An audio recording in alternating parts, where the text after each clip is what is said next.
Hello everyone, continue करते हैं कारो 2020 के टॉपिक को। लास्ट लेक्चर के अंदर हमने कारो की एप्लीकेबिलिटी को डिस्कस किया था, कौन कौन सी कंपनीज के ऊपर कारो एप्लीकेबल है, एंड देयर आफ्टर हमने पैरा नंबर 3 स्टार्ट किया था जिसके अंदर वेरियस मैटर्स कवर हैं जिनके ऊपर ऑडिटर को रिपोर्टिंग करनी है। पैरा 3 के अंदर हमने कल दो क्लॉज की डिस्कशन की थी, clause 1 and clause 2। Clause 1 that was related with property, plant and equipment, and clause number 2 that was related with the inventories. आगे बढ़ते हैं पैरा 3 क्लॉज नंबर 3 के साथ। Para 3 clause number 3 loans, investment, guarantee, security, इनके बारे में है। मैं थोड़ा सा पहले आपको इसके बारे में ब्रीफिंग करता हूं। सीए फाइनल के अंदर आप एक चैप्टर पढ़ेंगे, meetings of the board and its powers, जिसमें सेक्शन 185 एंड 186 दो सेक्शंस आते हैं। सेक्शन 185 एंड 186 वो बात करता है क्या एक कंपनी यदि किसी दूसरी कंपनी में इन्वेस्टमेंट्स करती है, या एक कंपनी किसी दूसरी कंपनी को कोई लोन देती है, या किसी दूसरी कंपनी ने कहीं से लोन ले रखा है और पहली कंपनी उस लोन के लिए गारंटी प्रोवाइड करती है या सिक्योरिटी प्रोवाइड करती है, then section 185 and 186 of the companies act 2013 provides the various requirements which the company needs to comply with. तो उसी के रिलेशन में हमारा para 3 clause 3 and para 3 clause 4 है, जिसमें लोन्स को, इन्वेस्टमेंट्स को, गारंटीज को, सिक्योरिटीज को, इनको कवर अप किया गया है। Para 3 clause number 4, para 3 clause number 4 जो कारो का है, वो ये कहता है क्या ड्यूरिंग द पीरियड यदि कंपनी ने कोई इन्वेस्टमेंट की है दूसरी कंपनी में, या कोई लोन दिया है, या गारंटी प्रोवाइड की, या सिक्योरिटी प्रोवाइड की, देन क्या सेक्शन 185 एंड 186 का कंप्लायंस हुआ है या नहीं हुआ। यदि कंप्लायंस हुआ है, वेल एंड गुड, नहीं हुआ, then you are required to provide the details of the non compliance. तो पैरा 3 क्लॉज नंबर 4 ये तो बड़ा छोटा सा क्लॉज है जो बात करता है लीगल कंप्लायंसेस की, 185 एंड 186 के प्रोविजंस की। 185 186 जब आप फाइनल लेवल में पढ़ेंगे तो इसमें रिजोल्यूशन की रिक्वायरमेंट, मीटिंग की रिक्वायरमेंट, लिमिट, कितनी लिमिट तक इन्वेस्ट किया जा सकता है, उस लिमिट को क्रॉस किया जाता है तो कौन कौन सी फर्दर अप्रूवल्स चाहिए, वो सारी चीजें हैं। आपको उन रिक्वायरमेंट्स को एज सच स्टडी नहीं करना, आपको सिर्फ पैरा 3 क्लॉज 4 में यह बताना है क्या रिक्वायरमेंट्स जो 185 एंड 186 के अंदर बताई गई है क्या उनका कंप्लायंस हुआ या नहीं हुआ। अब बात करते हैं पैरा 3 क्लॉज नंबर 3 की। इसमें यह कहा गया क्या कंपनी ने लोन दिया है, गारंटी प्रोवाइड की है, सिक्योरिटी प्रोवाइड की है, इन्वेस्टमेंट की है किसी दूसरी कंपनी में। यदि हां, देन कुछ रिक्वायरमेंट है रिपोर्टिंग की, कितना लोन दिया गया, कितना सब्सिडियरी को दिया गया, कितना एसोसिएट को दिया गया, कितना ज्वाइंट वेंचर को दिया गया, एग्रीगेट लोन कितना है, कि लोन की रीपेमेंट की शर्तें बताई गई थी या नहीं बताई गई थी, उन शर्तों के हिसाब से पैसा रिकवर हुआ नहीं हुआ, यदि रिकवर नहीं हुआ तो क्या reasonable steps for the recovery of outstanding amount लिए गए हैं, नहीं लिए गए। ये बहुत सारी बातें हैं जो पैरा 3 क्लॉज नंबर 3 के अंदर इन जनरल रिपोर्ट करना पड़ता है। तो सबसे पहले तो पैरा 3 क्लॉज 3 की एक कंडीशन आ जाएगी, और वो है क्या कंपनी ने ड्यूरिंग द पीरियड कोई इन्वेस्टमेंट की है किसी दूसरी कंपनी में, फर्म में, एलएलपी में और एनी अदर एंटिटी के अंदर। और यदि कंपनी ने कोई इन्वेस्टमेंट की है, लोन दिया है किसी कंपनी को, फर्म को, एलएलपी को और एनी अदर एंटिटी को, देन फिर उसके आगे इंफॉर्मेशन आपसे मांगी जाएगी। बताइए कितना लोन सब्सिडियरी को दिया, ज्वाइंट वेंचर को दिया, एसोसिएट को दिया, अदर एंटिटीज को कितना लोन दिया, ये लोन प्री जुडिशियल तो नहीं है, कंपनी के इंटरेस्ट के अगेंस्ट तो नहीं जा रहा। ये सारी रिपोर्टिंग रिक्वायरमेंट है। 4 से 6 मार्क्स का एक डेस्क्रिप्टिव क्वेश्चन फ्रेम किया जा सकता है, what are the reporting requirements under para 3 clause 3 in relation to investment, loans, guarantee and security provided by a company to another company, LLP, firm और any other entity. तो start करते हैं।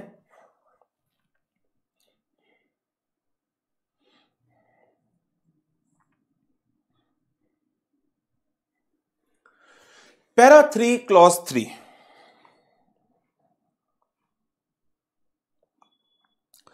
Investments, guarantee, security, loans और advances. Advance कौन सा? Creditor को कोई किसी मटेरियल सप्लायर को कोई एडवांस दिया, वो नहीं। एडवांस जो in the nature of loan होंगे, loan and advance, advance in the nature of loan. Advance tax pay किया, वो उसकी बात नहीं कर रहा। जो एडवांस दिए गए हैं, एडवांसेस दिए गए हैं in the nature of loan, उनकी बात होगी यहां पर। Whether during the year company has made investments in और प्रोवाइडेड एनी गारंटी और सिक्योरिटी और ग्रांटेड एनी लोन और advances in the nature of loan, whether secured और अनसिक्योर्ड। तो क्या कंपनी ने इन्वेस्टमेंट्स की है, गारंटी दी है, सिक्योरिटी प्रोवाइड की है या लोन दिया? किसको? नंबर 1 कंपनीज को, नंबर 2 किसी फर्म को, नंबर 3 किसी एलएलपी को, नंबर 4 किसी भी और पर्सन को। यदि हां, पहला पॉइंट, टोटल 6 पॉइंट है जिनकी रिपोर्टिंग होनी है। पहला पॉइंट, क्या कंपनी ने लोन दिया है या एडवांस दिया है या गारंटी दी है या सिक्योरिटी दी है? कितने वर्ड हैं ध्यान रखिएगा। Investment, loan, advance in the nature of loan, guarantee, security. जो पॉइंट नंबर ए है, यह बात करता है लोन की, एडवांसेस की, गारंटी की, सिक्योरिटी की। इन्वेस्टमेंट की बात यह नहीं करता। इन्वेस्टमेंट की डिस्कशन सेकंड पॉइंट में आएगी। पॉइंट नंबर ए में जो बात की गई है, क्या कंपनी ने कोई लोन दिया है या कोई एडवांस दिया है इन the nature of loan, guarantee provide की है, सिक्योरिटी प्रोवाइड की है किसी भी और एंटिटी को in respect of loan, except उन कंपनीज के केस में जिन कंपनीज का काम ही लोन देने का है, वहां पर रिपोर्टिंग नहीं करनी है। जिन कंपनीज का काम ही लोन देने का है, like banking companies, like NBFC. Banking companies में तो कारों की रिपोर्टिंग होती ही नहीं है। बैंकिंग कंपनीज में तो कारों की रिपोर्टिंग होनी ही नहीं है। लेकिन बैंकिंग के अलावा अदर कोई कंपनी है जिसका प्रिंसिपल काम ही लोन को देना है, इन दैट केस कारों की रिपोर्टिंग आएगी। और यदि कारों की रिपोर्टिंग आ रही है तो ऐसी एंटिटी के केस में जिसका प्रिंसिपल बिजनेस ही लोन देने का है, रिपोर्टिंग नहीं आएगी। जैसे कोई कंपनी मनापुरम गोल्ड लोन, ठीक, that is not a banking company, तो उसके केस में जब रिपोर्टिंग होगी कारों की, तो क्या ये पॉइंट रिपोर्ट होंगे? नहीं होंगे। क्यों? क्योंकि उसका प्रिंसिपल बिजनेस किस चीज का है? लोन को देने का है। सो एक्सेप्ट दोज कंपनी जिनका प्रिंसिपल बिजनेस लोन देने का है, उनको छोड़कर बाकी कंपनीज के केस में क्या कंपनी ने लोन दिया, एडवांस दिया, गारंटी दी, सिक्योरिटी दी? यदि हां, 2 बातों की रिपोर्टिंग कर दो आप। कौन? ऑडिटर। क्या है वो 2 बातें? कितना तो लोन दिया और उन लोन में से कितना आउटस्टैंडिंग बैलेंस है as on balance sheet date. और ये लोन जो आपने दे रखे हैं, गारंटी दे रखी है, सिक्योरिटी दे रखी है, to whom? To your subsidiary, to your associate, to your joint venture. यदि हां, तो आप बताइए number 1, aggregate amount during the year जो लोन का है, outstanding balance at the balance sheet date with respect to such loans और advances, guarantee, security to share subsidiaries, joint venture and associates. और यही रिपोर्टिंग आपको करनी है in relation to parties other than subsidiaries, joint venture and associate. तो पहली जो reporting आ गई, क्या कंपनी ने कोई लोन दिया है या एडवांस दिया है इन द नेचर ऑफ लोन, या गारंटी दी है या सिक्योरिटी दी है टू एनी अदर एंटिटी। यदि हां, एग्रीगेट अमाउंट आपको बताना है, आउटस्टैंडिंग बैलेंस आपको बताना है, बट ये दो पार्ट में डिवाइड करके बताना है, in relation to subsidiary, joint venture and associates and in relation to other entities. B point की बात करते हैं। बी पॉइंट में चारों वर्ड आ जाएंगे, इन्वेस्टमेंट भी, लोन एडवांस भी, गारंटी भी, सिक्योरिटी भी। यदि कंपनी ने किसी दूसरी एंटिटी में इन्वेस्टमेंट की है, कंपनी ने किसी दूसरी एंटिटी को किसी लोन के लिए गारंटी दी है, कंपनी ने किसी एंटिटी को किसी लोन के लिए सिक्योरिटी प्रोवाइड की है, कंपनी ने किसी दूसरी एंटिटी को लोन दिया है, कंपनी ने किसी दूसरी एंटिटी को एडवांस दिया है इन द नेचर ऑफ लोन, तो क्या उन लोन की, एडवांस की, गारंटी की जो शर्तें हैं, टर्म्स एंड कंडीशन, वो कंपनी के हितों के अगेंस्ट तो नहीं है? They are not prejudicial against the interest of the company. क्या जो इन्वेस्टमेंट्स की गई हैं, गारंटी दी गई है, सिक्योरिटी दी गई है और लोन दिए गए हैं, एडवांसेस दिए गए हैं in the nature of loan, क्या इन सब की terms and conditions they are not prejudicial to the interests of the company? Company के हितों के अगेंस्ट नहीं होना चाहिए। मान लीजिए एक कंपनी ने एक लॉस मेकिंग कंपनी में इन्वेस्टमेंट की है। लॉस मेकिंग कंपनी में क्या फायदा है? लॉस मेकिंग कंपनी में इन्वेस्टमेंट्स करने का, अपने फंड्स को आप खत्म कर रहे हो। किसी दूसरी कंपनी को लोन दिया गया, जबकि पता है वो डिफॉल्टर है, उसने बैंकों के लोन की रीपेमेंट नहीं कर रखी और आप उसको लोन दे रहे हो, तो आपका फंड खत्म हो रहा है। तो ऐसी सिचुएशन में जो ये लोन दिए गए, एडवांस दिए गए, गारंटी दी गई या इन्वेस्टमेंट की गई, दे आर प्रीजुडिशियल, ये कंपनी के हितों के प्रीजुडाइज है, तो आपको रिपोर्ट करना पड़ेगा। प्रीजुडिशियल नहीं है तो भी आपको लिखना है। प्रीजुडिशियल नहीं है तो आप पॉजिटिव रिपोर्टिंग कर दो, प्रीजुडिशियल है तो आप नेगेटिव रिपोर्टिंग कर दो। Next point loan and advances का है, सिर्फ लोन एंड एडवांस का। इन respect of loans and advances in the nature of loan, क्या रीपेमेंट का, कि पैसा कैसे वापस किया जाएगा, उसका शेड्यूल बताया गया है। इंटरेस्ट कैसे पे करना है, quarterly, monthly, yearly, half yearly, कैसे पे करना है, क्या वो बताया गया है? Whether it is being stipulated, और बताया गया है तो क्या उसी के हिसाब से रीपेमेंट रेगुलरली आ रही है या नहीं आ रही? एंड वेदर द रीपेमेंट, जब मैं रीपेमेंट वर्ड की बात करता हूं तो रीपेमेंट वर्ड प्रिंसिपल के रेफरेंस में यूज होगा और रिसीट वो इंटरेस्ट के रेफरेंस में यूज होगा। Are regular. यदि पैसा नहीं आ रहा, रेगुलरिटी नहीं है, that means over due amount है। यदि ओवर ड्यू है तो आपको बताना है कितना अमाउंट 90 डेज से अबव ओवर ड्यू है। If the amount is over due, state the total amount over due for more than 90 days. And क्या रीजनेबल स्टेप्स उठाए गए हैं by the company for the recovery of the principal as well as the interest. तो ये fourth point भी किसके reference में है? लोन एंड एडवांसेस के रेफरेंस में है। ई पॉइंट ये अगेन लोन एंड एडवांस के रेफरेंस में है। ये कहता है क्या कोई लोन या advance in the nature of loan during the year उसकी रीपेमेंट ड्यू है क्या? जी हां, ड्यू है। यदि ड्यू है तो क्या उसका आपने पीरियड एक्सटेंड किया है? क्या आपने उसके लोन को रिन्यू कर दिया? क्या आपने उसी एंटिटी को दूसरा लोन दे दिया पहले लोन को कैंसिल करके? जैसे मान लीजिए एक कंपनी ने, एच लिमिटेड ने एस लिमिटेड को 50 करोड़ रुपए का लोन दे रखा है, जिसकी ड्यू डेट है पेमेंट की 15 अप्रैल 2022। लेकिन एस लिमिटेड इस अमाउंट को रीपे नहीं कर पाई 15 अप्रैल 2022 को। तो एच ने क्या किया?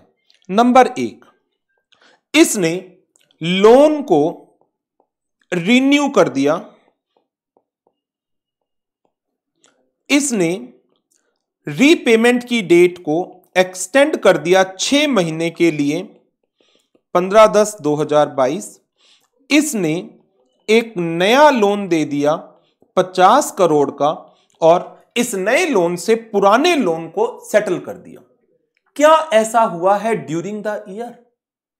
यदि ऐसा हुआ है तो आपको बताना है एग्रीगेट अमाउंट ऐसे लोन का जिनको रिन्यू किया गया, एक्सटेंड किया गया या सेटल किया गया फ्रेश लोन दे करके। ई पॉइंट, वेदर एनी लोन और advance in the nature of loan granted which has fallen due during the year has been renewed, extended or fresh loan granted।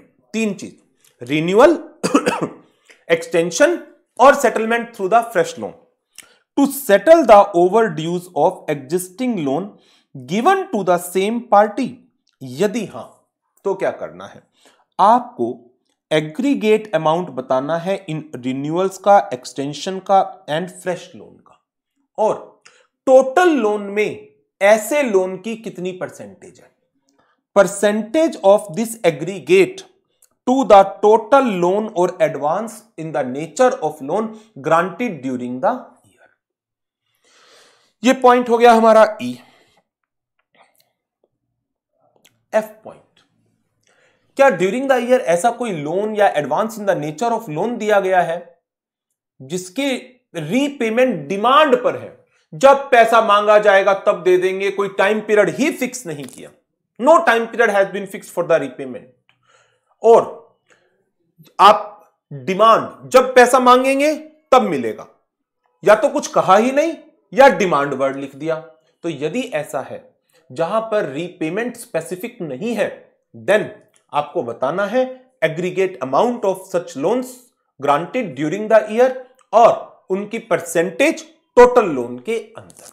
तो ये पॉइंट भी हमारा किसके रिलेशन में आ गया? लोन एंड एडवांसेस के relation में आ गया। क्या कंपनी ने लोन ग्रांट किए हैं या एडवांसेस दिए हैं in the nature of loan, either repayable on demand or without specifying any term or period of repayment?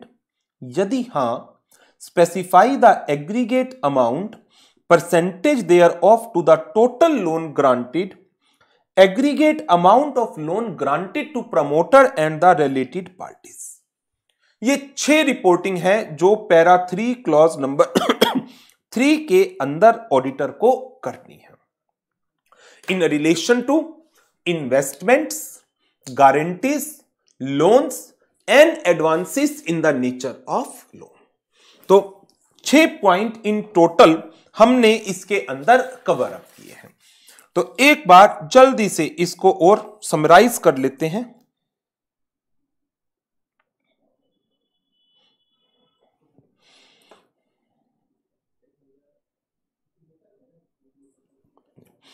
हमारा पहला टॉपिक था एप्लीकेबिलिटी ऑफ कारो का, और अब हम बात कर रहे हैं matters to be reported under CARO 2020।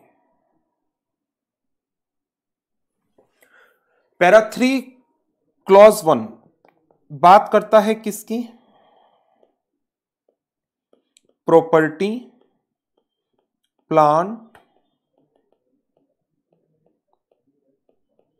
And equipments की, जिसको हमने लास्ट सेशन में कवर अप कर लिया था, जिसके अंदर adequacy of records, physical verification, title deeds, revaluation of property, plant, equipment and proceedings in relation to benami transactions cover up की गई थी।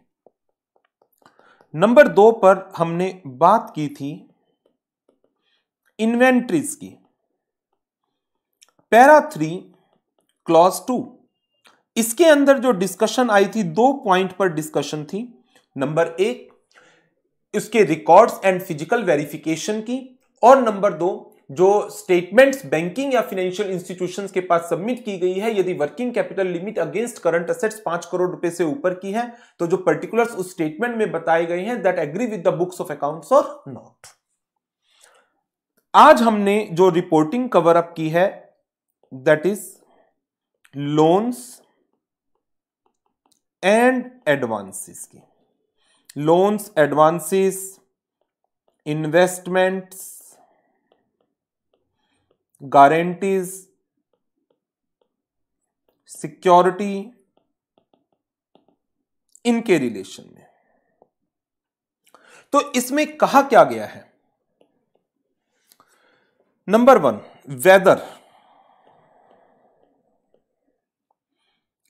एनी इन्वेस्टमेंट, गारंटी, सिक्योरिटी और लोन और advance in the nature of loan during the year provide किए गए हैं, whether any investments, guarantee, security और loan और एडवांस ग्रांटेड टू, किसको? कंपनीज, फर्म्स, एलएलपी और अदर्स। इसका जवाब है यदि हां, इफ सो, तो आगे आपको 6 मैटर के ऊपर बात करनी है। पहला मैटर कहता है कि क्या कंपनी ने loan, advance, guarantee, security during the year provide की है? यदि हां, देन आपको रिपोर्टिंग करनी है किसकी? एग्रीगेट अमाउंट की plus outstanding balance as on balance sheet date. किसमें? 2 जगह पर। First, subsidiaries, associate and joint ventures में, और दूसरा अदर एंटिटीज के अंदर। यह था point number A. Point number B, यह क्या कहता है? क्या कंपनी ने कोई इन्वेस्टमेंट की है, गारंटी दी है, सिक्योरिटी दी है, लोन या एडवांस दिया है किसी भी कंपनी को, whether they are not prejudicial to the interests of the company. तो पहला point guarantee, security, loan, advance का, दूसरा point investment, guarantee, security, loan, advance सबका। उसके बाद आगे के जो 4 पॉइंट हैं वो सिर्फ किसके हैं? लोन एंड एडवांस के हैं। तो जो लोन एंड एडवांस है इसका शेड्यूल ऑफ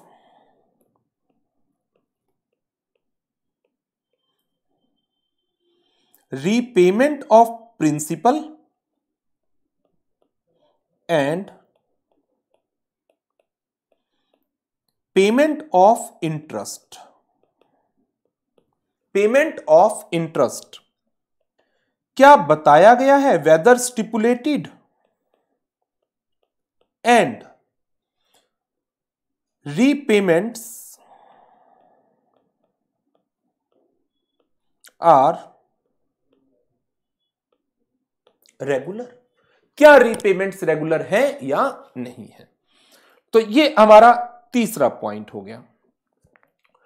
फिर 4th पॉइंट के अंदर बताया गया क्या ड्यूरिंग द ईयर कोई भी loan and advance which fall due for repayment, जो ड्यू हुआ है रीपेमेंट के लिए, क्या आपने उसको रिन्यू किया है या आपने उसको एक्सटेंड किया है या आपने उसको सेटल किया है थ्रू द फ्रेश लोन।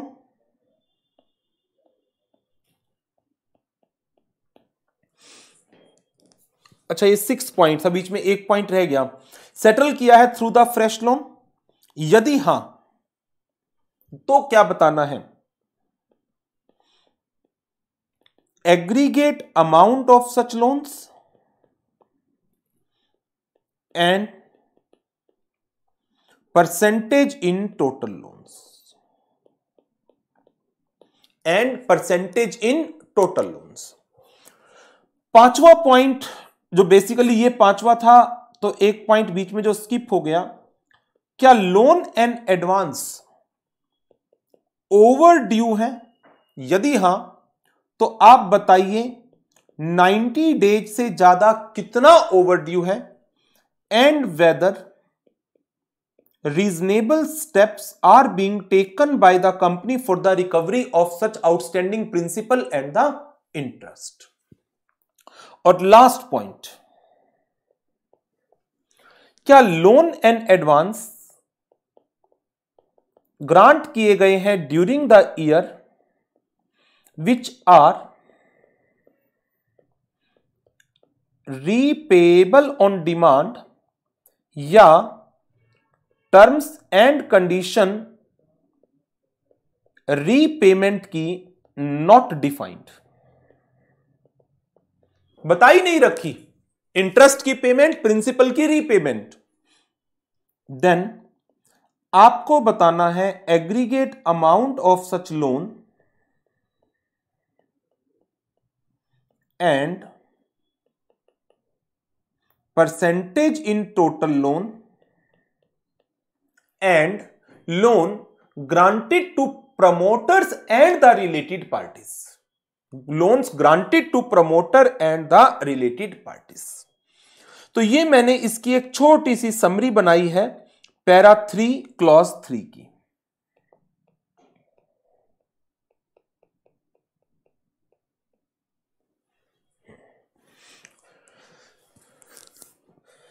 चार से 6 नंबर का डिस्क्रिप्टिव क्वेश्चन एग्जाम में पूछा जा सकता है इसके ऊपर।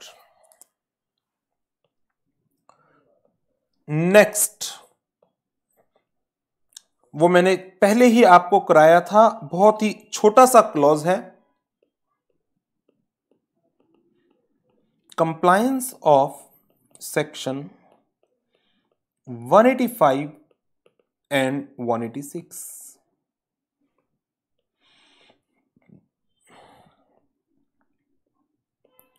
In respect of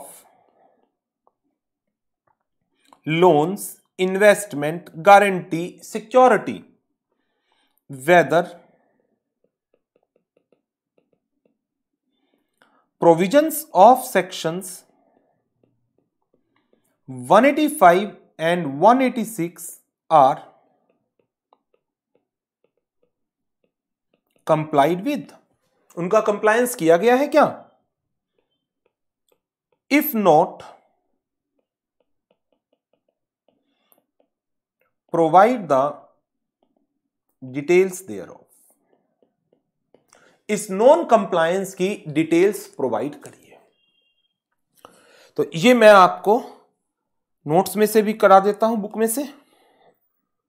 सिंपल सा क्लॉज था, compliance of provisions of sections 185 and 186 in respect of loans, investments, guarantee and security, whether provisions of section 185 and 186 of the Companies Act 2013 have been complied with, if not, provide the details thereof। तो ये हमारी para 3 clause 4 की requirement है।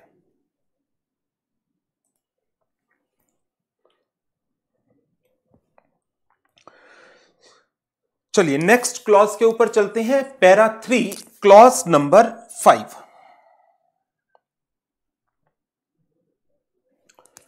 Para 3 clause number 5 बात करता है public deposits के ऊपर। इसके अंदर दो तरह की डिस्कशन है। नंबर 1, क्या कंपनी ने during the period deposits accept किए हैं पब्लिक से? नंबर 2, यदि डिपॉजिट एक्सेप्ट किए हैं, देन यदि आरबीआई ने इन डिपॉजिट्स के रेफरेंस में जो डायरेक्शंस इशू कर रखी हैं, क्या उनका कंप्लायंस हुआ या नहीं हुआ? एंड जो डिपॉजिट्स के हमारे कॉरेस्पॉन्डिंग सेक्शंस है, section 73 to 76 of the companies act 2013 and other regulatory provisions, क्या उन सब का कंप्लायंस हुआ है या नहीं हुआ? और यदि नहीं हुआ, देन हमें उनकी कॉन्ट्रावेंशंस की डिटेल देनी पड़ेगी। क्या क्या कॉन्ट्रावेंशंस हैं? नंबर 2, सेकंड पॉइंट आ जाता है, यदि कंपनी ने टाइम पर डिपॉजिट्स की रिपेमेंट नहीं की या कोई भी और कॉन्ट्रावेंशन की और किसी ट्राइब्यूनल के पास या कोर्ट के पास कोई मैटर गया है हियरिंग के लिए, तो यदि कंपनी लॉ बोर्ड ने, नेशनल कंपनी लॉ ट्राइब्यूनल ने, आरबीआई ने, किसी कोर्ट ने या अदर किसी भी ट्राइब्यूनल ने कोई ऑर्डर पास किया, तो क्या उस ऑर्डर की कंप्लायंस हुई है या नहीं? तो ये 2 रिपोर्टिंग है जो पैरा 3 क्लॉज नंबर 5 के अंदर कवर अप होती है। In respect of deposits accepted by the company और the amount which are deemed to be deposits. Deposits आपके इंटर लॉ के अंदर कंप्लीट चैप्टर है एक्सेप्टेंस ऑफ डिपॉजिट्स का, तो वहां पर आपने इसकी डिटेल्ड प्रोविजंस पढ़ भी रखे हैं, कौन सी अमाउंट्स को डिपॉजिट माना जाएगा एंड कौन से अमाउंट्स को डिपॉजिट कंसीडर नहीं किया जाता। तो जो एक्चुअल डिपॉजिट है वो प्लस जिन अमाउंट को डिपॉजिट माना गया है उनके रिलेशन में whether the directives issued by the RBI, provisions of section 73 to 76 or any other relevant provisions of the Companies Act and the rules framed thereunder where applicable have been complied with। और यदि नहीं तो हमें कॉन्ट्रावेंशंस बतानी है। इसके अलावा if an order has been passed either by the company law board, national company law tribunal, reserve bank of India or any court or any other tribunal, क्या उसका कंप्लायंस किया गया या नहीं किया गया? तो जो पैरा 3 क्लॉज 4 के अंदर हमारा पब्लिक डिपॉजिट का टॉपिक है, उसके अंदर हमारी 2 रिपोर्टिंग है, public deposits para 3 clause number 5।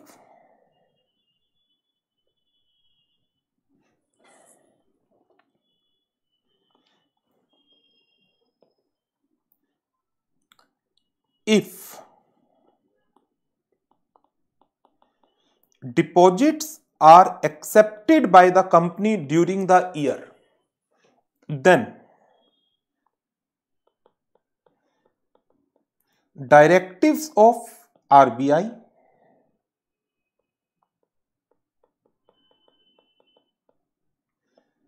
provisions of sections 73 to 76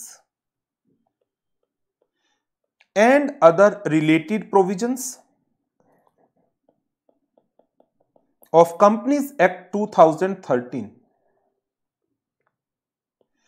are complied with।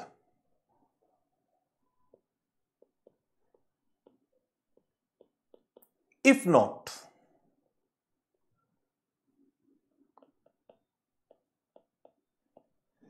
nature of contraventions to be stated, हमें कॉन्ट्रावेंशंस के बारे में बताना पड़ेगा। इसके अलावा जो दूसरा पॉइंट डिपॉजिट्स का है, if any order is issued by whom, company law board, national company law tribunal, reserve bank of India any court or other tribunal whether that order is being complied with or not. तो public deposits के reference में para 3 clause number 5 की ये दो reporting हमें करनी होगी। इसके बाद पैरा 3 क्लॉज 6 ये कोस्ट रिकॉर्ड्स के ऊपर आ जाता है। पैरा 3 क्लॉज 6 इसने क्या कहा? इसने प्रोविजन दिया whether company is required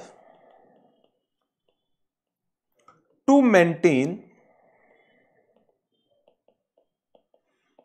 cost records under section 148 subsection 1 of the Companies Act 2013।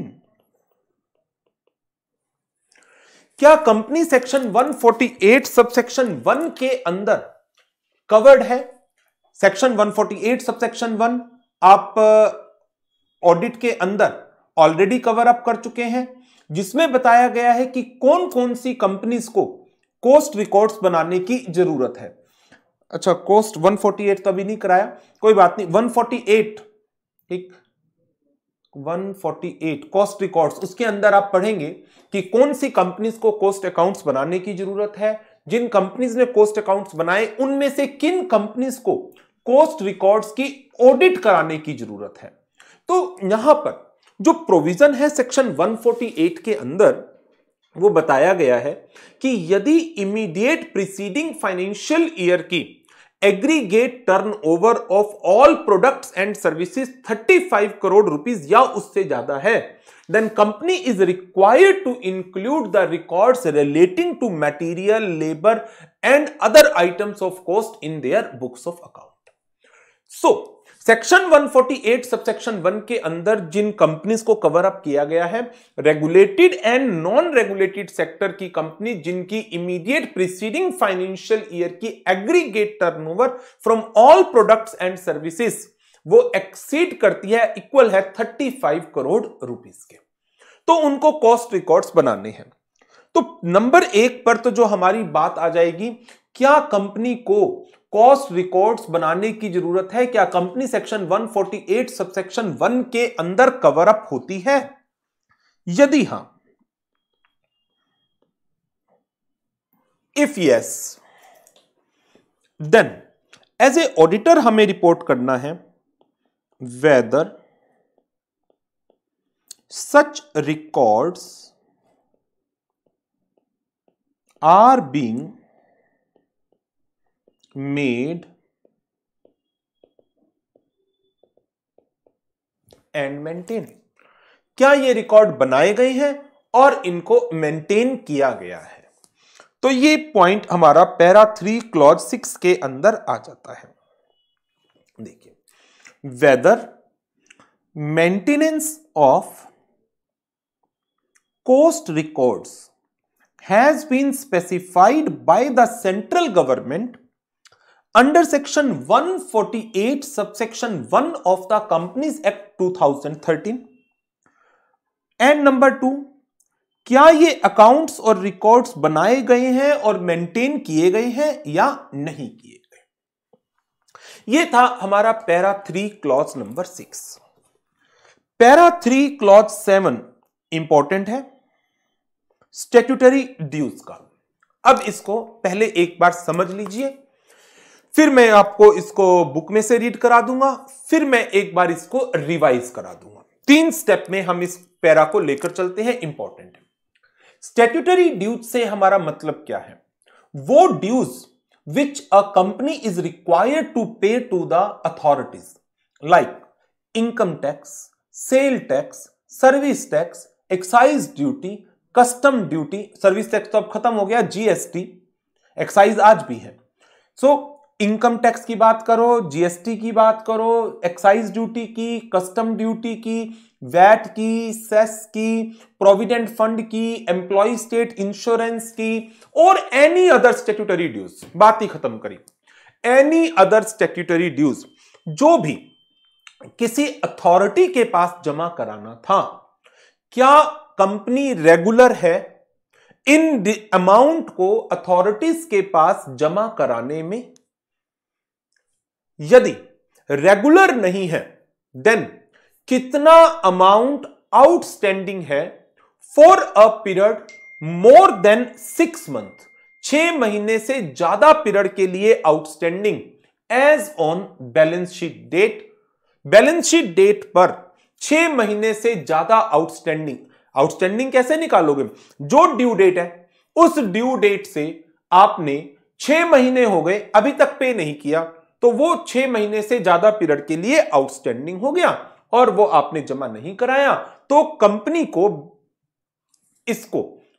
Auditor को इसको अपनी कारों की रिपोर्ट के अंदर हाईलाइट करना पड़ेगा, रिपोर्ट करना पड़ेगा। लेकिन मान लीजिए किसी स्टैट्यूटरी ड्यूज के ऊपर कोई झगड़ा है, डिस्प्यूट है, तब क्या होगा? तब तो कंपनी जमा नहीं कराएगी। So if the amount is not deposited with the authorities due to any dispute, then फिर आपको रिपोर्टिंग करनी है। अब रिपोर्टिंग क्या करनी है? नेचर ऑफ डिस्प्यूट, कौन से लॉ के अंदर आपका कितना टैक्स है जो अंडर डिस्प्यूट है, amount under dispute, and the forum where it is pending. High court में झगड़ा चल रहा है, सुप्रीम कोर्ट में चल रहा है, ट्राइब्यूनल में झगड़ा चल रहा है, कहां पर यह झगड़ा चल रहा है, कमिश्नर अपील के पास झगड़ा चल रहा है, तो वो आपको बताना होगा। सो पैरा 3 क्लॉज नंबर 7 के अंदर हमारी 2 तरह की रिपोर्टिंग है। स्टैट्यूटरी ड्यूज को लेकर के बात हो रही है, एक जिन पर कोई डिस्प्यूट नहीं है, दूसरे जिन पर डिस्प्यूट है। जिन पर कोई डिस्प्यूट नहीं है, 2 रिपोर्टिंग। क्या कंपनी रेगुलर है इन अमाउंट को अथॉरिटीज के पास जमा कराने में? यदि नहीं, कितना अमाउंट ड्यू डेट के बाद for a period more than 6 months जमा नहीं कराया गया as on balance sheet date, उसकी रिपोर्टिंग करनी है। और यदि अमाउंट जमा नहीं कराया जा रहा है due to any dispute, then कितना अमाउंट अंडर डिस्प्यूट है और ये डिस्प्यूट कौन से फोरम में पेंडिंग है, उसकी भी हमें रिपोर्टिंग करनी पड़ेगी। तो पैरा 3 क्लॉज नंबर 7 के अंदर ये 2 रिपोर्टिंग हमारी आएगी। Weather the company is regular in depositing undisputed statutory dues including GST, Provident Fund, Employee State Insurance, Income Tax, Sale Tax, Service Tax, Custom Duty, Excise Duty, VAT, Cess, और last में एक word लिख दिया गया and that is any other statutory dues. Any other means सारे के सारे statutory dues cover up हो गए टू द एप्रोप्रिएट अथॉरिटीज। तो क्या कंपनी रेगुलर है इन अमाउंट को एप्रोप्रिएट अथॉरिटीज के पास जमा कराने में? यदि हां, बात खत्म।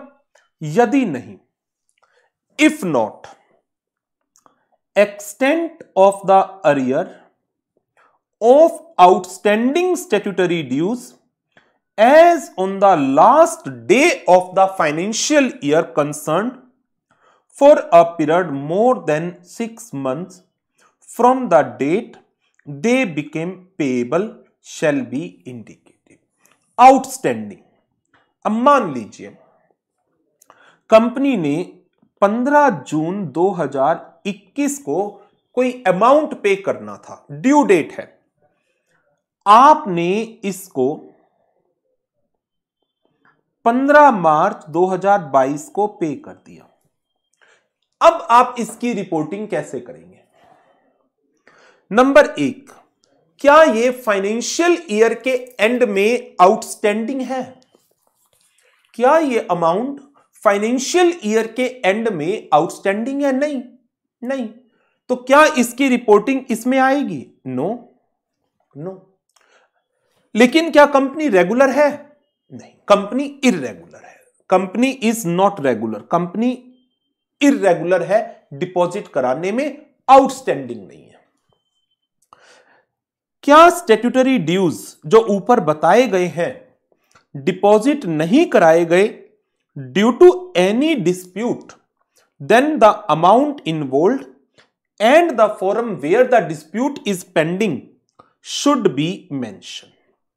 अ mere representation to the department उसको डिस्प्यूट नहीं माना जाएगा। मान लीजिए इनकम टैक्स डिपार्टमेंट से एक नोटिस आ गया कि आपका 12 लाख रुपए का एक इनकम टैक्स ड्यू है, आपने जमा नहीं कराया। डिमांड नोटिस आ गया। उस डिमांड नोटिस के बेस पर कंपनी ने एक रिप्रेजेंटेशन दी आईटीओ को, इनकम टैक्स ऑफिसर को, कि आपने ये जो कैलकुलेशंस की हैं that does not seems to be proper, और ये चीजें हैं जिनको आप कंसीडर करना भूल गए। झगड़ा नहीं कर रही कंपनी, वो कह रही है आप इन चीजों को देख लीजिए सिर्फ। तो एक रिप्रेजेंटेशन देना वो डिस्प्यूट नहीं कहलाया जाएगा। डिस्प्यूट है, आपने डिनाई कर दिया, मेरी डिमांड ही नहीं है, आप अपील में चले गए इनकम टैक्स कमिश्नर के पास, तो ऐसी सिचुएशन में वो तो डिस्प्यूट है। तो नाउ अब जरा इसके अंदर यदि हम 7th पॉइंट की बात कर लेते हैं स्टैट्यूटरी ड्यूज की,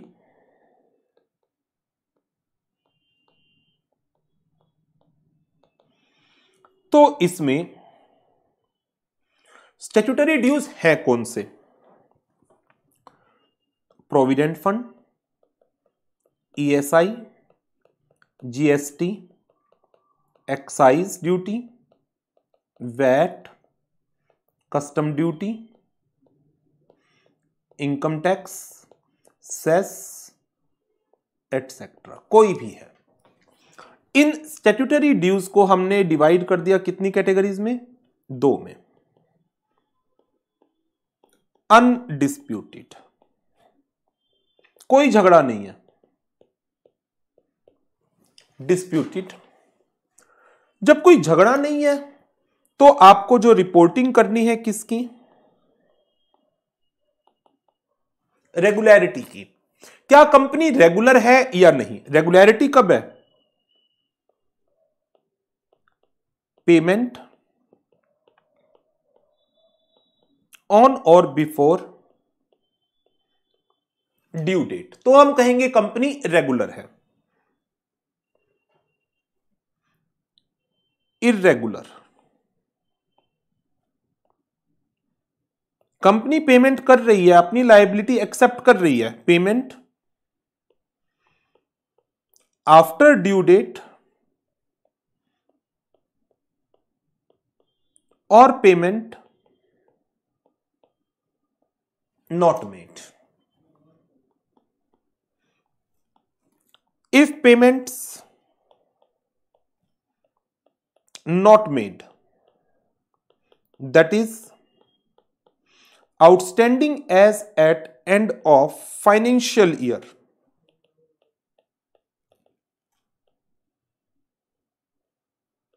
then amount outstanding for more than 6 months to be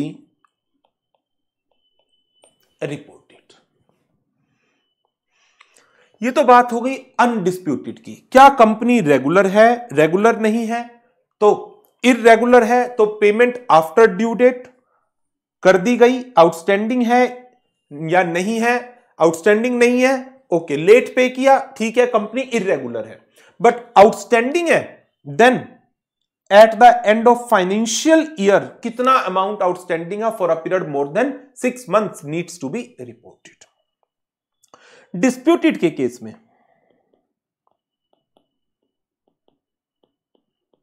amount under dispute and forum where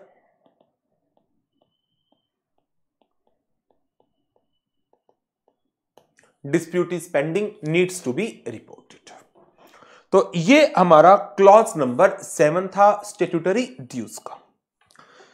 अब मैं आपको साथ ही क्लॉज नंबर 8 भी करा देता हूं, छोटा सा है। Unrecorded income. Para 3 clause number 8।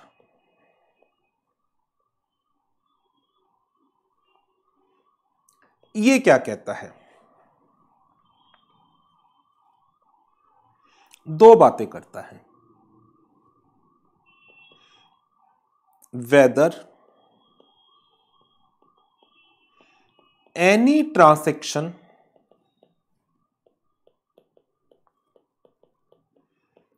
not recorded in books of account is surrendered or disclosed as income during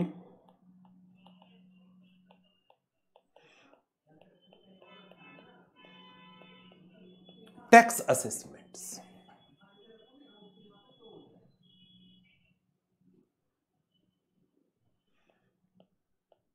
If yes, whether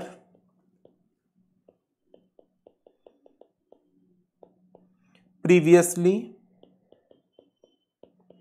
unrecorded income has been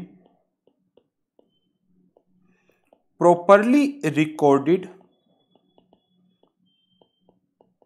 in books of account. So यदि एक person अपनी books of account में किसी transaction को record नहीं करता और बाद में 6 महीने बाद, 1 साल बाद, 1.5 साल बाद उस ट्रांजैक्शन के बारे में डिस्क्लोजर देता है इनकम टैक्स डिपार्टमेंट को कि ये मेरी इनकम रह गई थी, डिस्क्लोज करना। जैसे वॉलंटरी डिस्क्लोजर स्कीम्स आती रहती हैं गवर्नमेंट की time to time, VDIS, voluntary disclosure of income scheme. तो यदि ऐसी किसी स्कीम में किसी कंपनी ने अपनी इनकम को डिस्क्लोज किया कि ये ट्रांजैक्शन पहले बुक्स में रिकॉर्ड नहीं हुई थी और ये हमारी इनकम है और हम इसके ऊपर टैक्स देने के लिए तैयार हैं। जैसे कॉन्सेप्ट है अपडेटेड रिटर्न्स का, जो फाइनेंस बिल 2022 के अंदर गवर्नमेंट ने दिया है अपडेटेड रिटर्न, कि यदि आप किसी इनकम को पहले डिस्क्लोज करना भूल गए थे तो आप अपनी अपडेटेड रिटर्न फाइल कर सकते हैं और उस इनकम को डिस्क्लोज कर सकते हैं।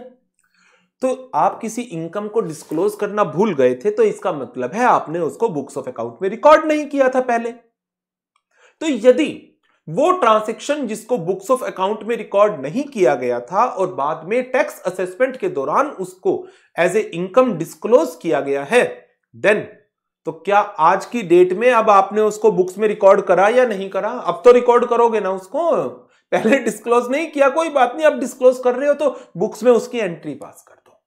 तो ये चीज ऑडिटर को रिपोर्ट करनी है। Para 3 clause number 8, whether any transaction not recorded in the books of account have been surrendered or disclosed as income during the year in the tax assessments under the Income Tax Act 1961।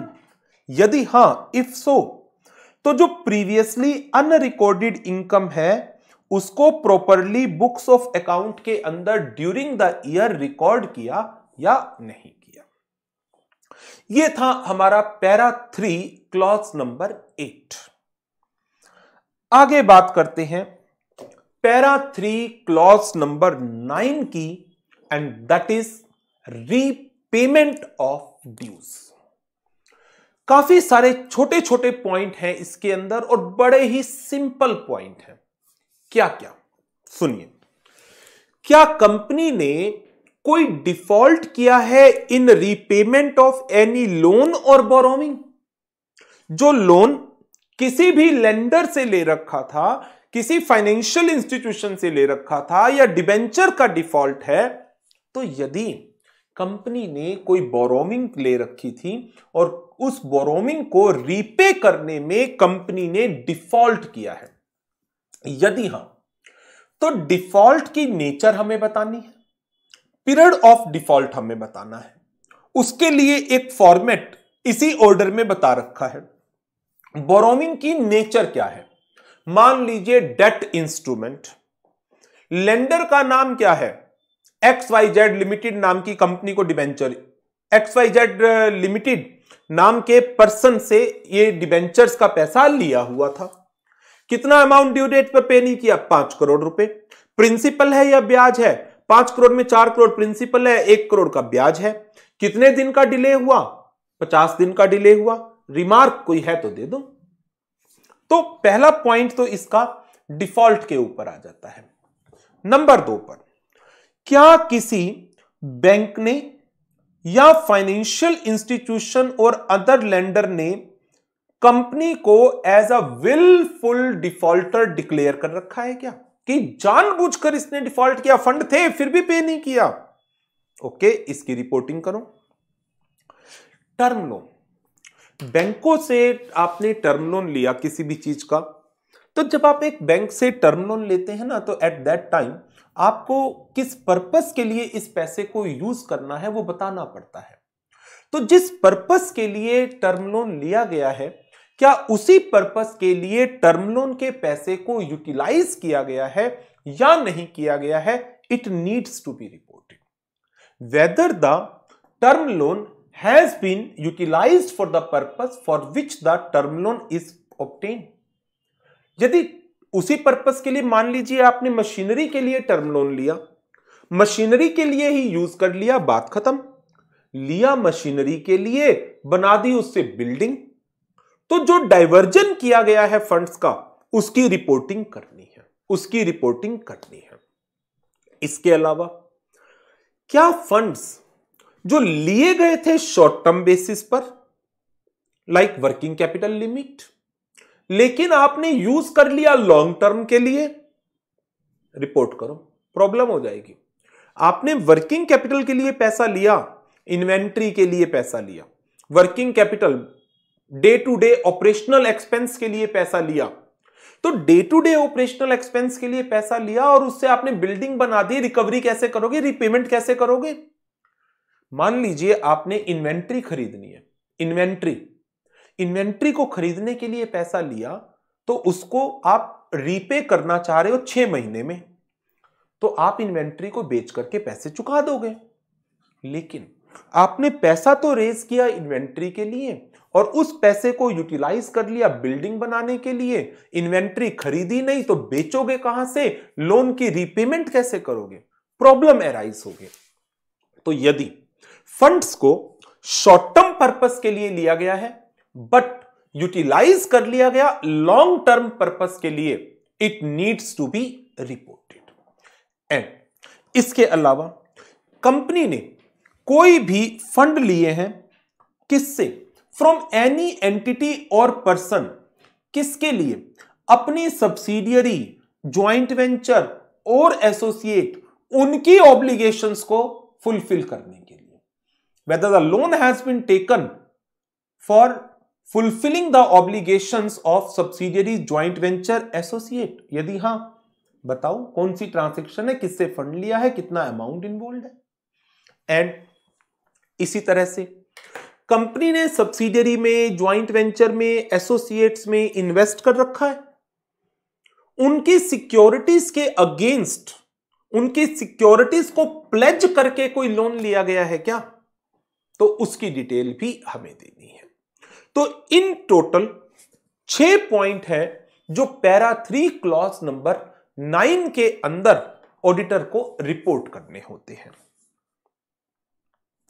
Repayment of dues,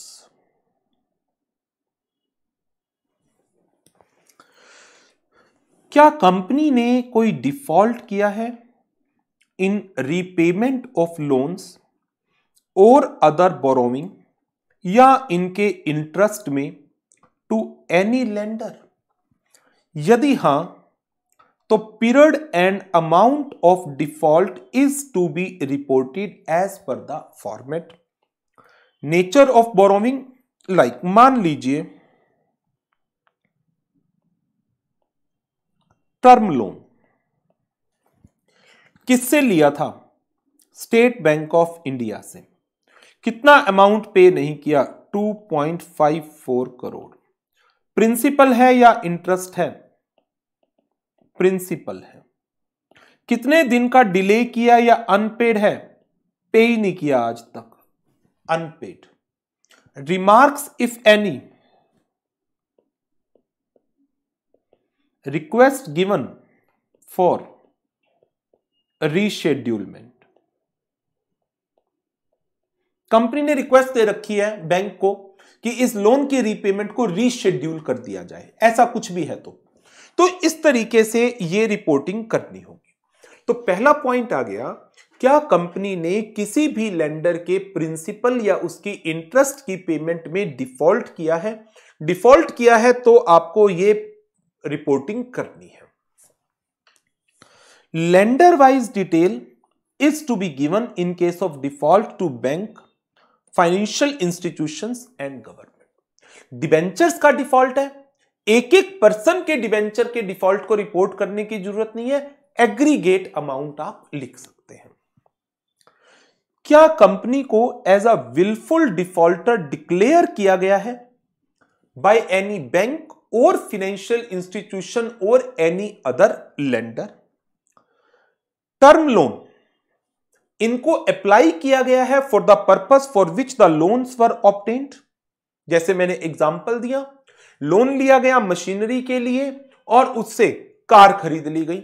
loan लिया गया machinery के लिए, उससे building बना ली गई। Loan लिया गया building बनाने के लिए और उससे आपने इन्वेंट्री खरीद ली। Term loan applied for the purpose for which the loan were obtained.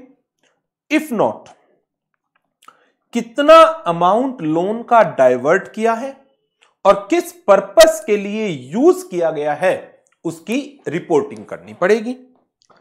Funds raised on short term basis, for example working capital limits, इनको यूज कर लिया गया for long term purpose, for example purchase of machinery, construction of building. यदि हां, nature and amount is to be indicated. Whether the company has taken any funds from any entity or person on account of or to meet obligation of its subsidiary, associate or joint venture. Subsidiary, associate, joint venture की obligations को meet out करने के लिए किसी से fund लिया गया है, लोन लिया गया है? यदि हां, nature of such transactions and the amount in each case is to be reported. And last, क्या कंपनी ने लोन लिया है उन सिक्योरिटीज को प्लेज करके जो सिक्योरिटीज रिप्रेजेंट करती है इन्वेस्टमेंट्स को? किसमें? सब्सिडियरीज में, एसोसिएट्स में, ज्वाइंट वेंचर्स में। On the pledge of securities held in its subsidiary, joint venture or associate companies, यदि हां, डिटेल दीजिए और बताइए कंपनी ने इन लोन की रीपेमेंट में भी कोई डिफॉल्ट किया है क्या? तो ये 6 पॉइंट हैं जो पैरा 3 क्लॉज नंबर 9 के अंदर एज सच कवर अप होते हैं।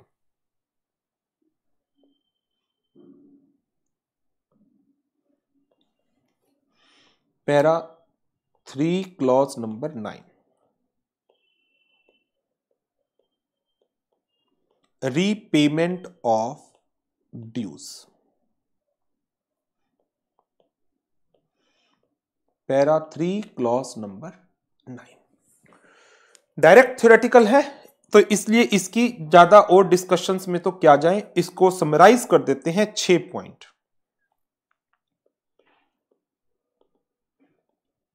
Details of default in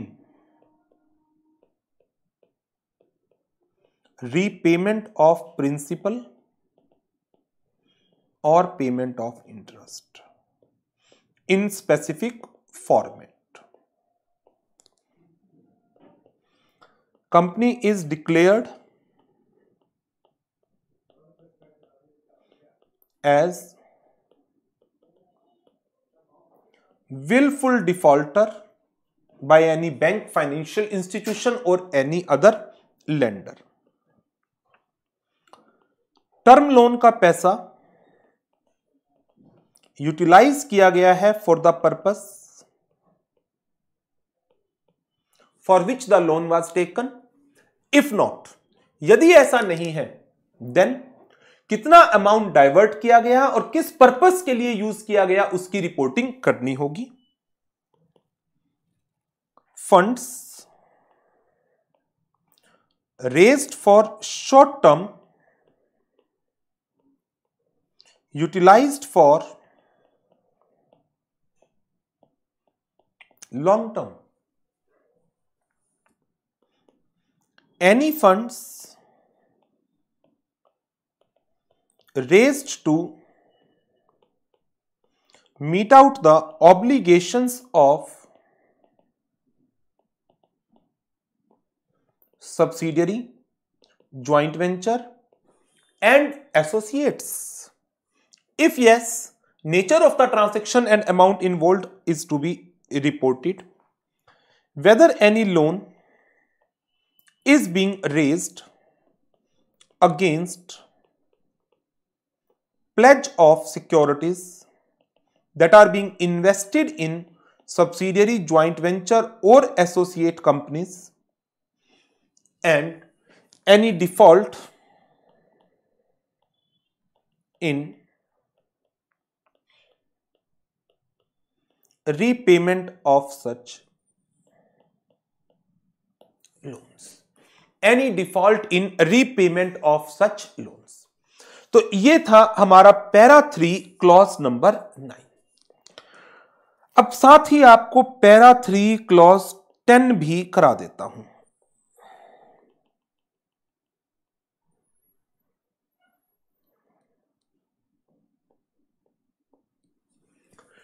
para 3 clause 10 के अंदर 2 पॉइंट हैं. एक, money raised through public issue.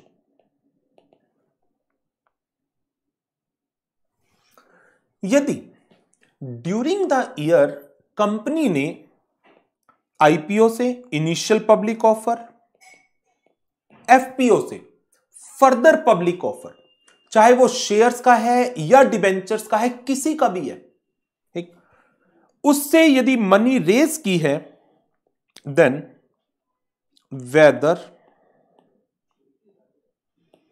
applied for the purpose for which money was raised.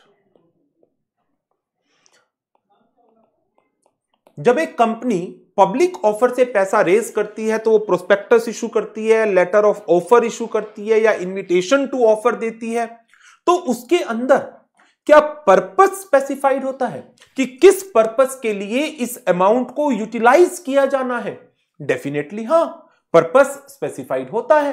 तो इस पैसे को, जिस मनी को पब्लिक इशू के थ्रू, चाहे वो इनिशियल मतलब फर्स्ट टाइम पब्लिक में ऑफर निकाला, या FPO further public offer means at a subsequent stage, तो जिस पर्पस के लिए इस फंड्स को रेज किया गया है उसी पर्पस के लिए इस फंड्स को यूटिलाइज किया गया है या नहीं किया गया.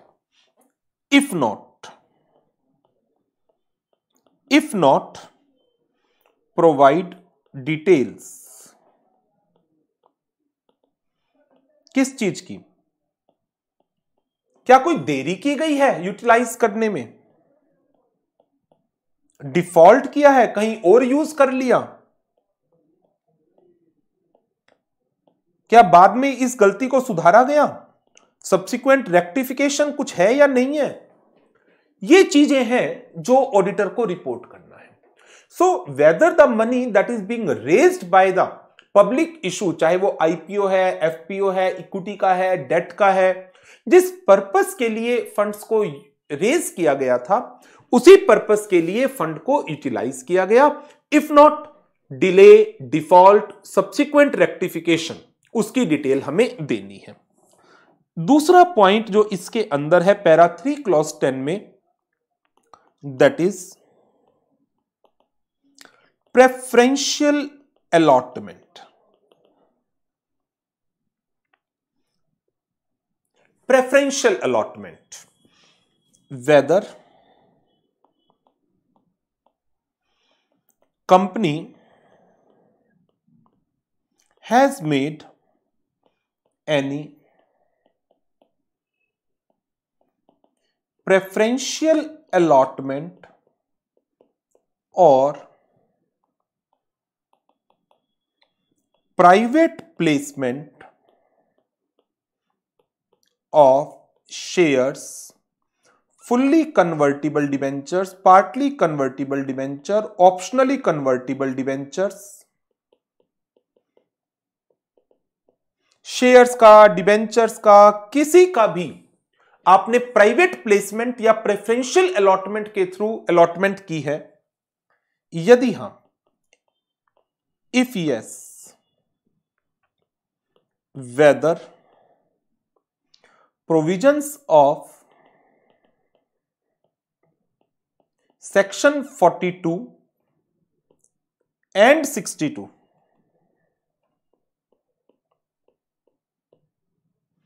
are being complied with। क्या इन दोनों सेक्शन का, सेक्शन 42 किस चीज का है? प्राइवेट प्लेसमेंट का, और सेक्शन 62 किसका है? फर्दर इशू ऑफ शेयर्स का। तो इसके आपको बताना है क्या इनका कंप्लायंस हुआ या नहीं हुआ। एंड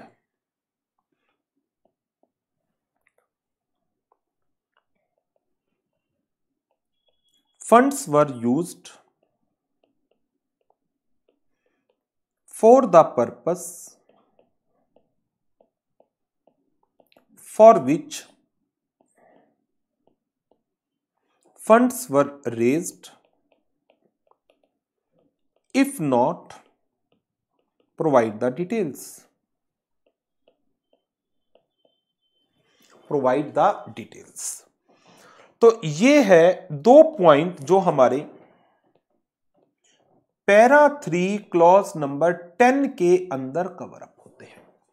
पैरा 3 क्लॉज नंबर 10 में first one, money raised through public issue, चाहे वो आईपीओ है या एफपीओ है, और दूसरा प्रेफरेंशियल अलॉटमेंट का। तो एक बार इनको नोट्स में से और पढ़ लेते हैं, सिंपल से पॉइंट है, थ्योरेटिकल।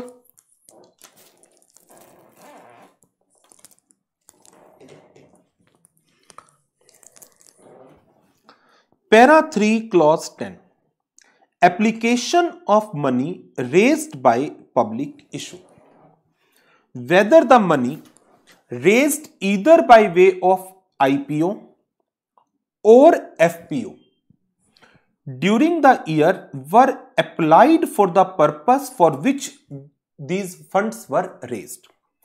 If not, बताइए कितना डिले है या डिफॉल्ट है, and subsequent rectification if there is, बाद में आपने गलती सुधार दी तो it needs to be reported.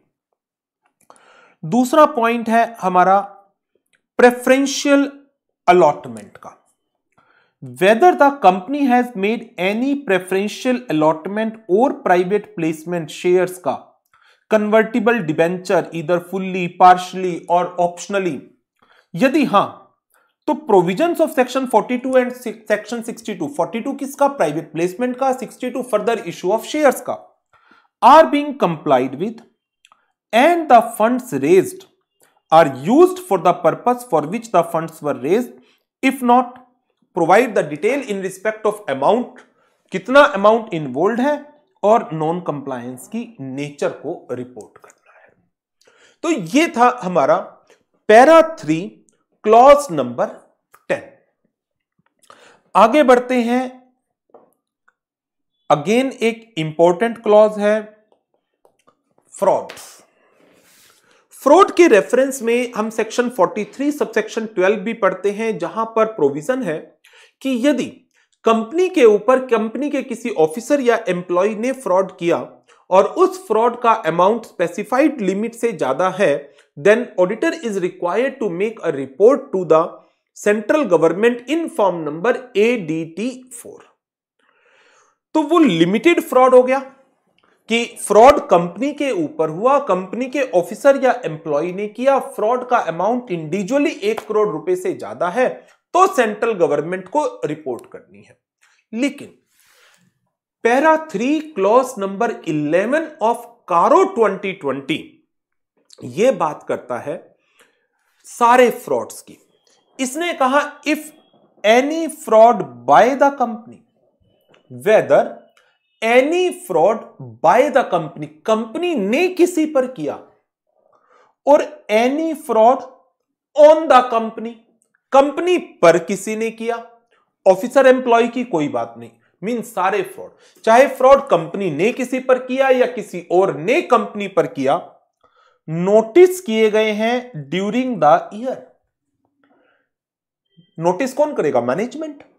तो क्या मैनेजमेंट ने ड्यूरिंग द ईयर कोई फ्रॉड नोटिस किया जो कंपनी ने बाहर वालों पर किया हो या बाहर वालों ने कंपनी पर किया हो, तो ऑडिटर साहब आप क्या करेंगे? आपको बताना है फ्रॉड की नेचर क्या है और कितना अमाउंट इन फ्रॉड के अंदर इन्वॉल्व है। एक बात।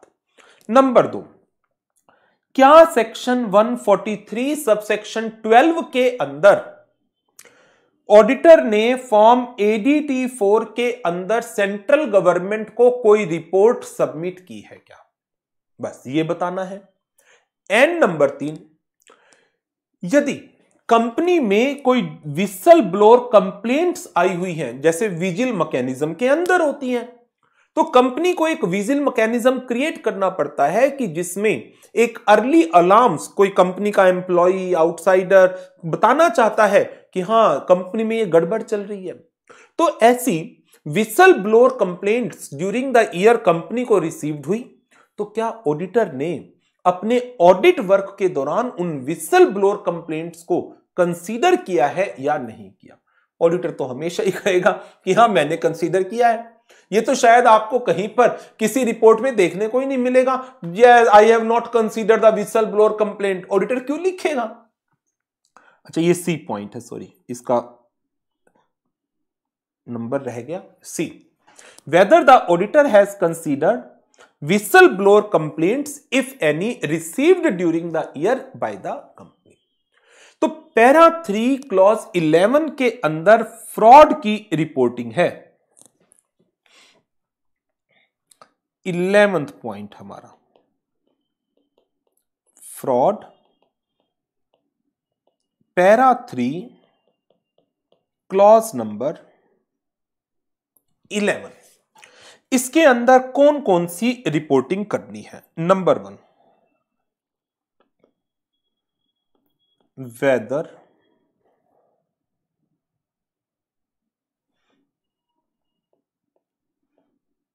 any fraud on the company or by the company noticed and reported during the year। Noticed और रिपोर्टेड, नोटिस्ड और रिपोर्टेड, जरूरी नहीं है दोनों चीजों का होना। नोटिस कर लिया, रिपोर्ट नहीं किया, तब भी यहां पर रिपोर्ट करोगे। किसी ने रिपोर्ट कर रखा है वो भी आएगा। During the year, if yes,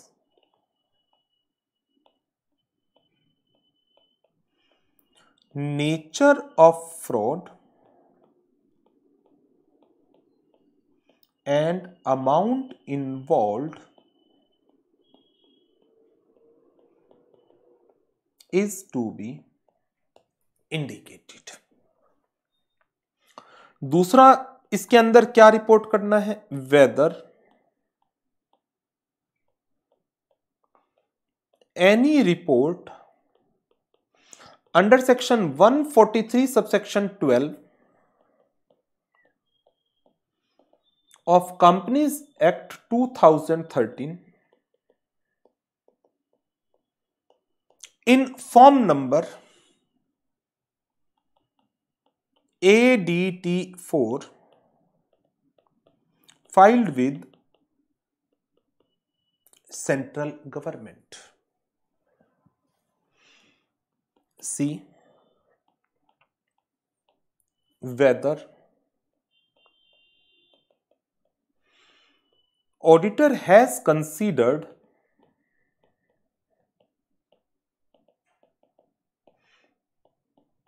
whistleblower complaints, if any, received by the company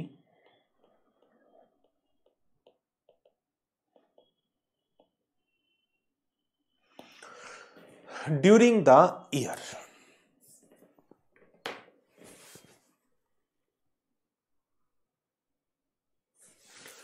So, para 3 clause number 11 के अंदर फ्रॉड की ये 3 रिपोर्टिंग है जो ऑडिटर को कारो 2020 के अंदर रिपोर्ट करनी है। आगे बढ़ते हैं। इसका 12th point,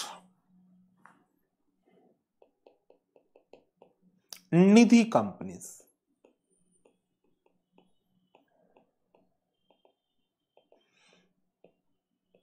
para 3 clause number 12, निधि कंपनीज। ये क्या कहता है?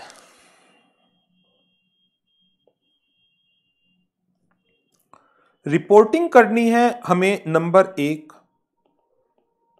Compliance of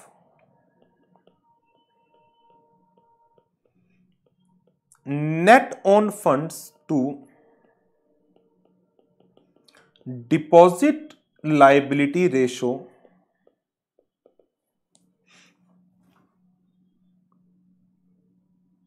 that is 1:20 to meet the liability। 3 point है, एक बार नोट कर लूं फिर आपको बताता हूं। Number 2,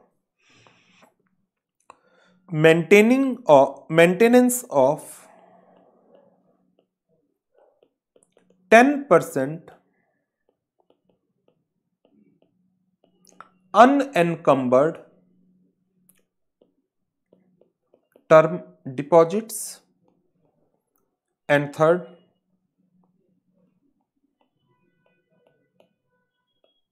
any default in repayment of any default in payment of interest, any default in repayment of deposits or interest thereon, if so provide the details। If so, provide the details। Para 3 clause number 12, Nidhi companies.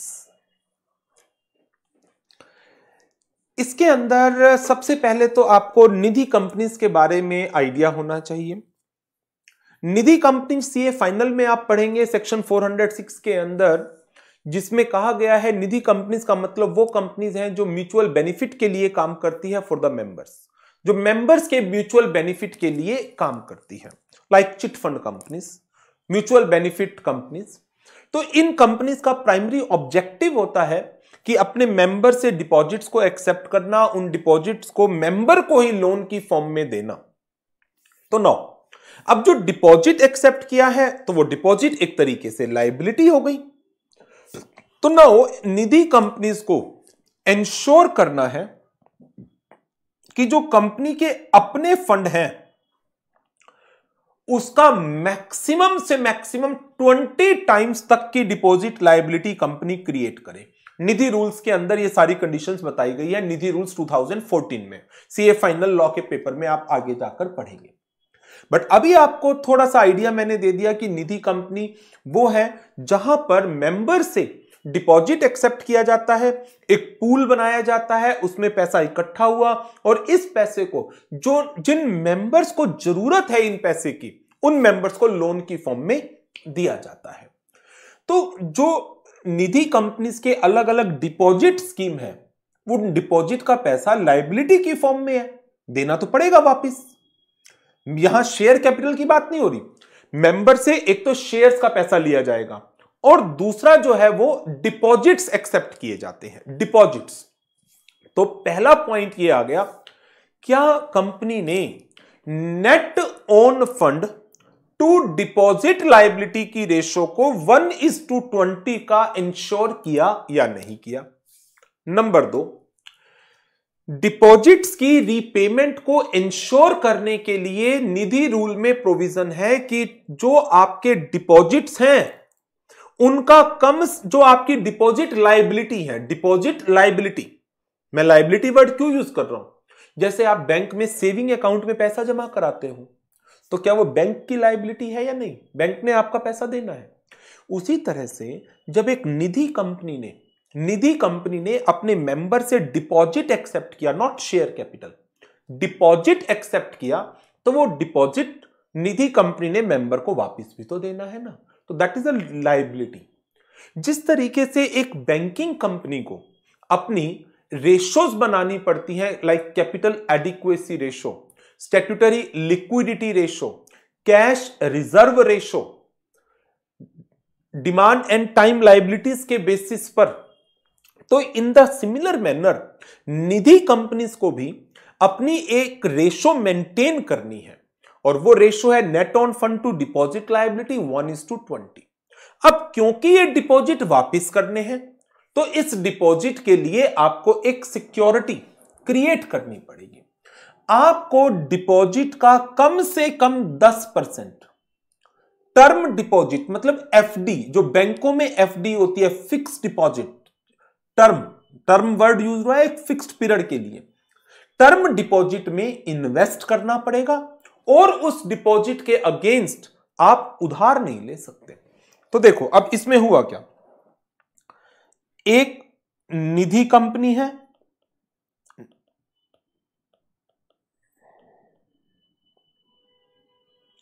इसके कुछ members हैं,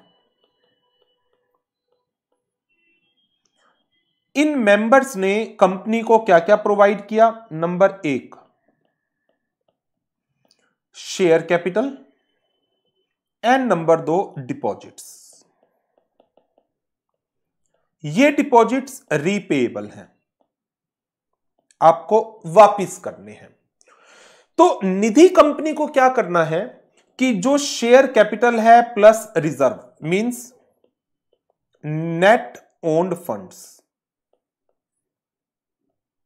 reserves, net own fund to deposit liability की जो ratio है, यदि ये 1 है तो ये मैक्सिमम कितना हो सकता है, डिपॉजिट ये लायबिलिटी है, ये देना पड़ेगा, ये कैपिटल है जो सिर्फ कंपनी की वाइंडिंग अप के टाइम पर देनी होगी।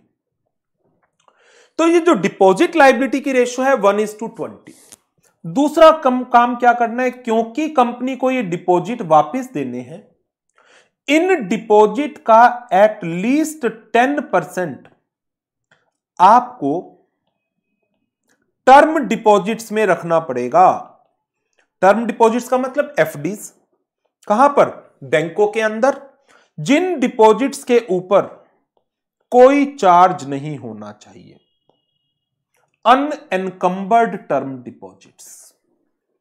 जैसे बैंक में होती है एक स्टैट्यूटरी लिक्विडिटी रेशो कि बैंक को अपनी डिमांड एंड टाइम लायबिलिटीज का 1% गोल्ड में एंड अदर अनएनकम्बर्ड सिक्योरिटीज में इन्वेस्ट करके रखना होता है।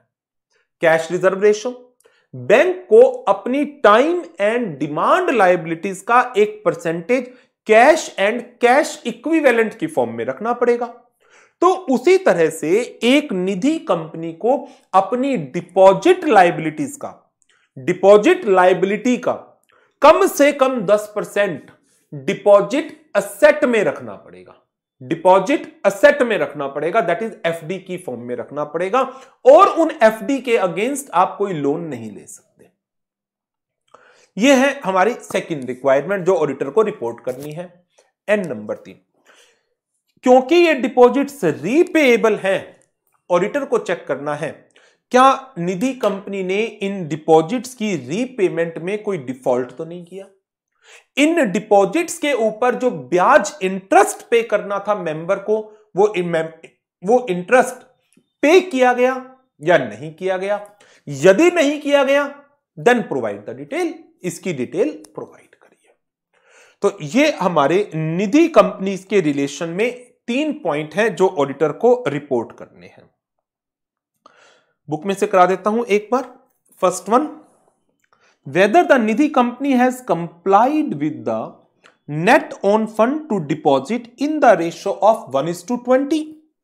Whether the Nidhi company is maintaining 10% unencumbered term deposits as specified in the Nidhi Rule 2014 to meet out the liability.